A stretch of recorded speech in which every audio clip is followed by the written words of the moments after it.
balloons. Bablu का जादुई गुब्बारा। एक बार की बात है, आगरा के पास एक कस्बे में बबलू नाम का एक लड़का रहता था। बबलू एक नटखट और शरारती लड़का था। एक दिन वह स्कूल नहीं गया और मेले में चला गया। उसे गुब्बारे बहुत पसंद थे। मेला घूमते हुए उसने एक अजीब सा गुब्बारा देखा। वह चमकीला था और उसमें छोटे छोटे तारे झिलमिला रहे थे। गुब्बारे वाले ने कहा, यह कोई साधारण गुब्बारा नहीं, यह जादुई गुब्बारा है। बबलू हंसते हुए बोला, अरे, गुब्बारा भी कभी जादू कर सकता है? पर उसे मजाक में ही सही गुब्बारा खरीदना था। उसने झट से उसे ले लिया और हवा में उड़ा दिया। जैसे ही उसने गुब्बारे की डोरी पकड़ी, अचानक गुब्बारा ऊपर उठने लगा और बबलू भी उसके साथ हवा में झूलने लगा। बबलू घबराया, अरे ओ गुब्बारे, मुझे नीचे उतारो। लेकिन गुब्बारा बोला, हाँ। उसने सच में बोला, अरे भैया, तुमने मुझे खरीदा है, अब मेरी सैर तो करनी ही पड़ेगी। बबलू की आंखें फटी रह गईं। गुब्बारा बात भी करता है। गुब्बारा उसे गांव के ऊपर, नदी के ऊपर और फिर सीधा स्कूल के ऊपर ले गया। बबलू ने देखा कि मास्टर जी क्लास में पढ़ा रहे थे और सारे बच्चे चुपचाप बैठे थे। अचानक बबलू चिल्लाया, बचाओ, मुझे बचाओ। सभी बच्चे खिड़की से बाहर देखने लगे और जोर जोर से हंसने लगे। मास्टर जी भी चौंक गए, अरे, ये बबलू आसमान में क्या कर रहा है? गुब्बारा मजे से बोला, सर, ये आज स्कूल बंक करना चाहता था, इसलिए मैंने इसे सीधा आपके पास पहुंचा दिया। मास्टर जी मुस्कुराए और बोले, वाह, काश सारे बच्चे ऐसे ही स्कूल पहुंचते। आखिरकार गुब्बारा धीरे धीरे नीचे आया और बबलू धड़ाम से मास्टर जी के सामने गिरा। पूरा स्कूल हंसी से गूंज उठा। उस दिन के बाद बबलू ने कभी स्कूल से छुट्टी मारने की नहीं सोची। और हाँ, उसने फिर कभी जादुई गुब्बारे से पंगा नहीं लिया। शिक्षा, शॉर्टकट मारना हमेशा फायदे का सौदा नहीं होता। कभी कभी ये आपको सीधा मास्टर जी के पास पहुंचा सकता है।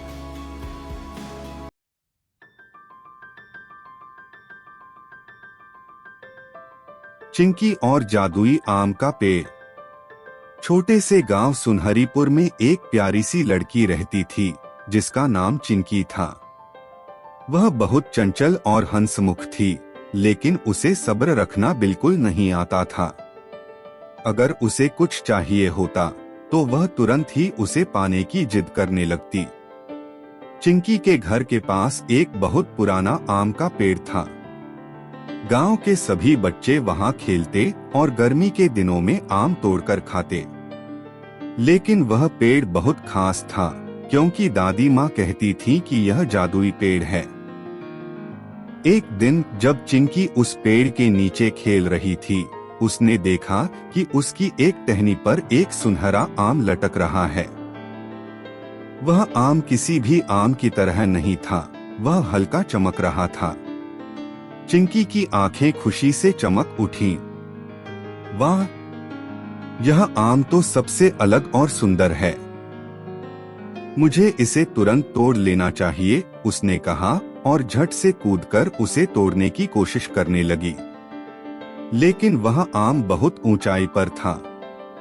तभी एक मधुर आवाज आई, अगर तुम धैर्य रखोगी और मेरी देखभाल करोगी तो मैं तुम्हें कुछ अनमोल दूंगा। चिंकी चौंक गई। उसने इधर उधर देखा, लेकिन कोई नजर नहीं आया। फिर उसने ध्यान दिया कि आवाज आम के पेड़ से ही आ रही थी। पेड़ ने फिर से कहा, यह कोई साधारण आम नहीं, बल्कि जादुई आम है। अगर तुम इसे जबरदस्ती तोड़ोगी तो यह गायब हो जाएगा, लेकिन अगर तुम मेरी अच्छे से देखभाल करोगी तो मैं तुम्हें एक अनमोल तोहफा दूंगा। चिंकी थोड़ा सोच में पड़ गई। उसे तुरंत वह आम चाहिए था, लेकिन उसने पेड़ की बात मानने का फैसला किया। अब चिंकी हर दिन उस पेड़ की देखभाल करने लगी। वह उसे पानी देती, उसके पास बैठकर गाने गाती और अपने दोस्तों को भी उस पेड़ के पास शोर न मचाने के लिए कहती। कुछ ही दिनों में पेड़ और भी हरा भरा हो गया और फिर एक दिन वह सुनहरा आम खुद ही टहनी से नीचे गिर गया। चिंकी खुशी से उसे उठाने के लिए दौड़ी, लेकिन तभी आम चमकने लगा और धीरे धीरे एक छोटे से दरवाजे में बदल गया। चिंकी ने हिम्मत जुटाकर वह दरवाजा खोला और अंदर झांका। उसने देखा कि अंदर एक छोटी सी दुनिया थी। रंग बिरंगे फूल, मीठे फल और ढेर सारे छोटे छोटे परियों जैसे जीव वहां खेल रहे थे। एक सुंदर रानी परी सामने आई और मुस्कुराकर बोली, चिंकी, तुमने धैर्य रखा और पेड़ की देखभाल की, इसलिए तुम्हें यह जादुई दुनिया देखने को मिली। फिर परी ने उसे एक चमकती हुई छोटी पोटली दी और कहा, यह तुम्हारी इनाम है। जब भी तुम्हें किसी की मदद की जरूरत हो, यह पोटली तुम्हारी सहायता करेगी। चिंकी ने खुशी खुशी पोटली ले ली और जैसे ही उसने अपनी आंखें झपकाईं, वह फिर से आम के पेड़ के नीचे आ गई। अब चिंकी समझ चुकी थी कि धैर्य और देखभाल से ही सच्चा इनाम मिलता है। उसके बाद वह हमेशा दूसरों की मदद करने लगी और सबसे प्यारी बच्ची बन गई। और हाँ, वह जादुई पोटली, वह हमेशा उसके पास रही ताकि जब भी किसी को जरूरत हो वह उसकी मदद कर सके।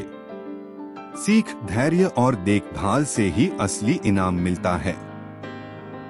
जल्दीबाजी में कुछ भी पाना असली खुशी नहीं देता।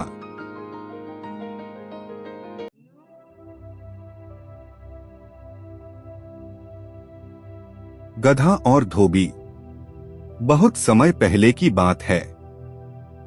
एक गांव में एक कपड़े धोने वाला धोबी रहता था। उसके पास एक गधा था जो उसके कपड़ों के गट्ठर उठाने में मदद करता था। धोबी अपने गधे से बहुत काम करवाता, लेकिन उसे सही से खाना नहीं देता था। गधे की नई चाल। गधा बहुत कमजोर हो गया था। एक दिन उसे जंगल में एक सियार मिला। सियार ने कहा, तुम इतने दुबले क्यों हो? गधे ने दुखी होकर कहा, मेरा मालिक मुझे ढेर सारा काम करवाता है, लेकिन खाने के लिए कुछ नहीं देता। सियार हंसकर बोला, तो चलो मैं तुम्हें एक खेत दिखाता हूँ जहाँ बहुत सारी हरी हरी सब्जियां हैं। गधा बहुत खुश हुआ और सियार के साथ खेत में चला गया। वहां उसे हरी हरी सब्जियां दिखीं। दोनों ने पेट भरकर खाया और मजे किए। गधे की मूर्खता।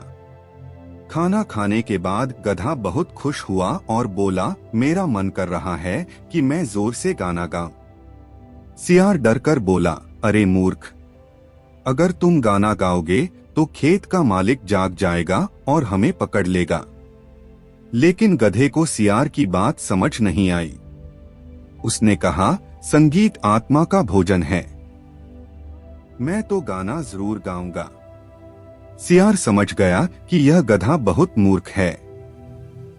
उसने जल्दी से कहा, ठीक है दोस्त, लेकिन पहले मैं खेत से बाहर जाकर देखता हूँ कि कोई आ तो नहीं रहा। जैसे ही सियार बाहर निकला, गधे ने जोर जोर से रेंगना, ढेंचू करना शुरू कर दिया। गधे की सजा। खेत का मालिक उसकी आवाज सुनकर दौड़ा आया। उसने गधे को पकड़ लिया और उसे डंडों से पीटकर भगा दिया। गधा किसी तरह भागकर बाहर आया। सियार ने उसे देखकर हंसते हुए कहा, मैंने पहले ही कहा था कि गाने का समय और जगह सही होनी चाहिए। गधा पछताने लगा, लेकिन अब बहुत देर हो चुकी थी। सीख, हर काम का एक सही समय और जगह होती है। मूर्खता करने से नुकसान ही होता है।